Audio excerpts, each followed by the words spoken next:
Bismillahirrahmanirrahim. Assalamualaikum warahmatullahi wabarakatuh. Waalaikumsalam warahmatullahi wabarakatuh. Alhamdulillahirabbil alamin wa bihi nasta'inu ala umuri din wa ala alihi wa ashabihi ajma'in. Allahumma shalli wa sallim wa barik ala nabiyyika wa rasulika Muhammad wa ala alihi wa ashabihi ajma'in. Allahumma inni as'aluka 'ilman nafi'an. Allahumma inna nas'aluka 'ilman nafi'an wa rizqan thayyiban wa 'amalan mutaqabbalan. Ya Allah, kami semua mohon kepada ilmu yang bermanfaat dan juga rezeki yang baik dan juga amal ibadah yang diterima. Rabbi shrah li sadri wa yassir li amri wahlul 'uqdatam min lisani yafqahu qawli. Allahumma inna na'udzubika min 'ilmin la yanfa'. Ya Allah, kami semua berlindung kepadamu dari ilmu yang tidak bermanfaat, wa min qalbin la yakhsha', dan dari hati yang senantiasa lalai, wa min nafsin la tashba', dan dari hawa nafsu yang tidak pernah terpenuhi, wa min da'watin la yustajabu laha, dan dari doa-doa yang tidak dikabulkan. Allahumma ja'alna min ibadika al-mukhlasin. Ya Allah, jadikanlah kami di antara hamba-Mu yang Kau berikan keikhlasan dalam beribadah.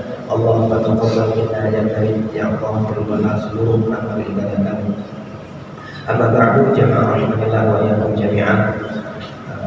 Tidak bosan-bosannya kita memuja dan memuji Allah Subhanahu wa taala dengan segala keagungan yang pantas bagi Allah Subhanahu wa taala, mulai dari takbir, alhamdulillah, takbir, Allahu akbar, tahlil, la ilaha illallah, dan juga tasbih subhanallah. Kita ucapkan dalam rangka bersyukur kepada Allah Subhanahu wa taala atas segala limpahan karunia dan nikmatnya kepada kita semua.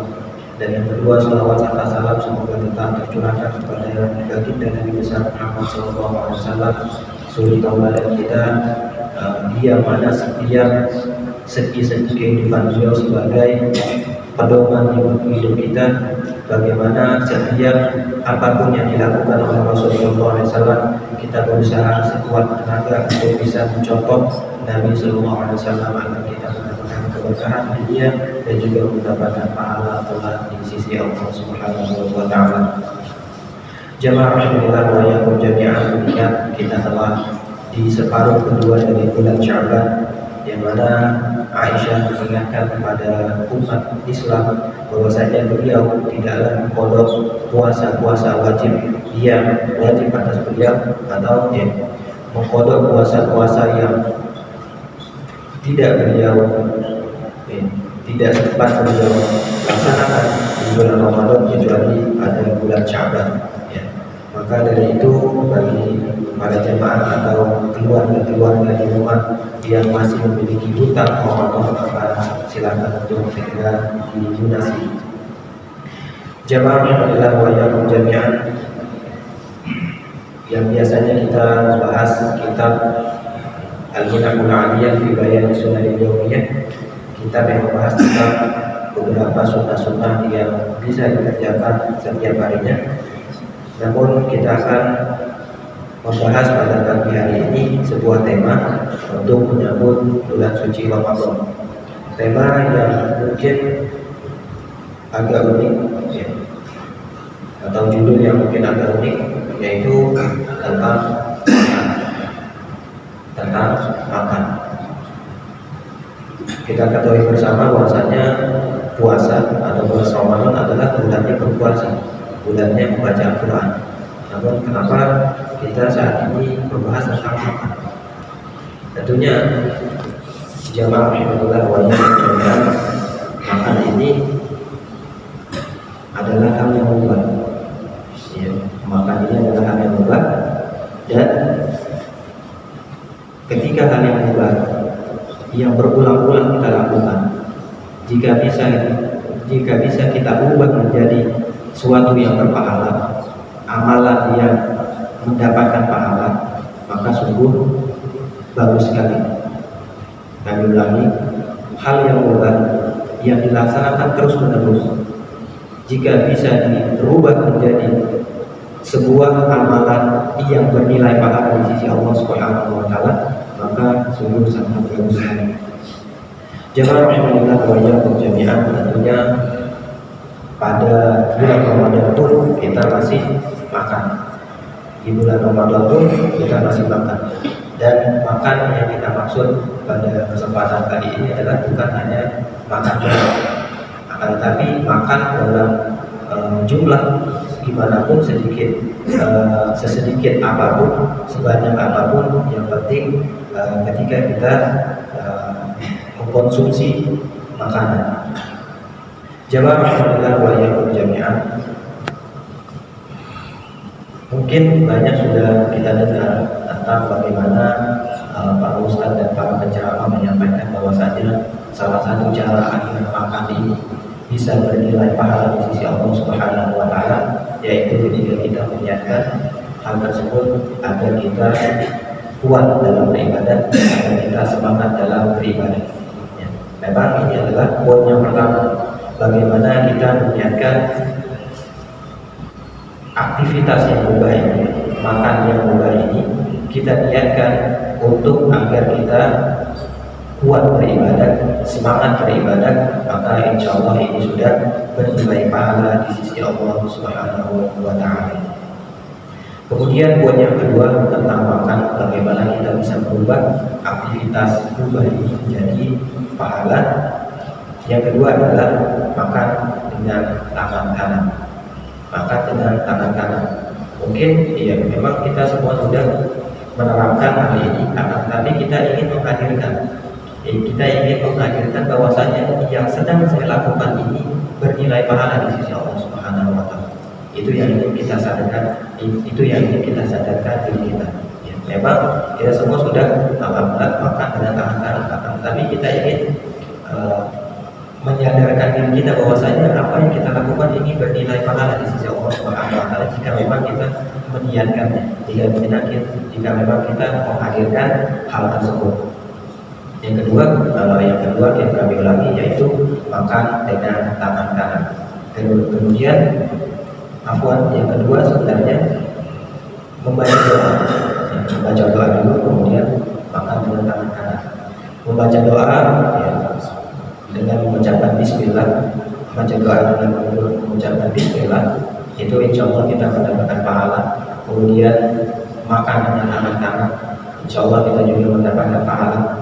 Dan yang ketiga adalah makan yang terdekat dengan kita, makan makanan yang terdekat dengan kita. Ya, ini bisa diaplikasikan ketika kita makan sendiri maupun ketika kita makan berjamaah atau makan besar, ya, makan besar. Yang mana ketiga hal ini berdasarkan hadis Nabi SAW yang diriwayatkan oleh Imam Bukhari dan juga Imam Muslim dari sahabat yang mulia Umar bin Abi Salamah. Ketika itu Umar bin Abi Salamah adalah seorang anak kecil. Abi Salamah bapaknya telah meninggal dunia, dan ibu dari Umar bin Abi Salamah ini adalah Ummu Salamah. Ummu Salamah salah satu istri Nabi SAW. Ya, hingga akhirnya Umar bin Abi Salamah ini adalah anak tirinya Nabi SAW, dan ketika itu dia masih kecil, masih belia. Dari Umar bin Abi Salamah yang diriwayatkan, kuntu ghulaman fi hijri Rasulillah SAW. Dahulu aku masih kecil dan tinggal di rumah Nabi SAW.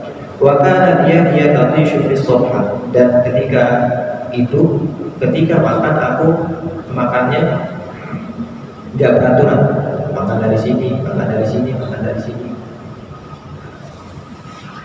Nabi Rasulullah SAW, maka Nabi SAW pun menegur, ya budak, wahai anak kecil, sampailah kalau makan itu ucapkan dulu nama Allah, sebut dulu nama Allah, berdoa dulu. Jika hendak makan, maka hendaklah kamu berdoa dulu, sebutlah nama Allah dahulu.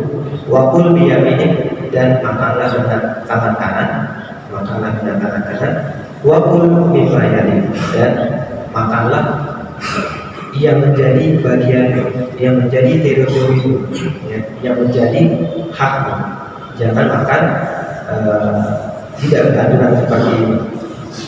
Famaza tingkat ti'mati ba'du, dan senantiasa aku pegang teguh 3 nasihat Nabi SAW sepanjang hidupku. Ya, kita ceritakan tadi Umar bin Abi Salamah ini ketika itu masih anak kecil, dan ketika Nabi SAW menyampaikan 3 nasihat ini, beliau menyebutkan, dan senantiasa itulah pedomanku, itulah caraku makan sepanjang hidupku. Jamaah rahimahillah wa iyyakum jami'an, dari hadis ini kita bisa melihat bahwasanya kekurangan atau kesalahan Umar bin Abi Salamah itu adalah ketika beliau tidak beraturan makannya.